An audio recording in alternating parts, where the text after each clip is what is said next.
ಓಡಿ ಅಂತ ಹೇಳ್ರಿ. ಶನಿವಾರ ವಿಷ್ಣುವಿನಿಂದ ಶಿವಮೊಗ್ಗಕ್ಕೆ ಕಾಲುವೆಯಲ್ಲಿ ಹೋಗುವ ಪಥದಲ್ಲಿ ಈಗಿನ ಶ್ರೀನಿವಾಸನ ದರ್ಶನಕ್ಕೆ ನೇಮಿಸಿದ ಟೋಕನ್ಗಳು ಮುಗಿದಿದೆ. ಟೋಕನ್ಗಳಿಲ್ಲದ ಭಕ್ತರು ಶ್ರೀಕೃತಿ 2 ಮಾರ್ಗದಿಂದ ಶ್ರೀನಿವಾಸನ ದರ್ಶನಕ್ಕೆ ಹೋಗಬೇಕಾಗಿ ಕೋರಲಾಗಿದೆ.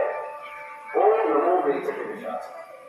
भक्तों को सूचना श्रीवारी विष्णु से त्रिपुरा सीढ़ी मार्ग द्वारा पैदल जाने वाले भक्तों को हेलो कई मुझे जारी किए जाने वाले टोकन समाप्त हो गए। अल्लीन कई मुझे बिना टोकन वाले भक्तों को निवेदन ವೆಂಕಟರಮಣ ಗೋವಿಂದ ಗೋವಿಂದ. इधर नोड्री इकड़े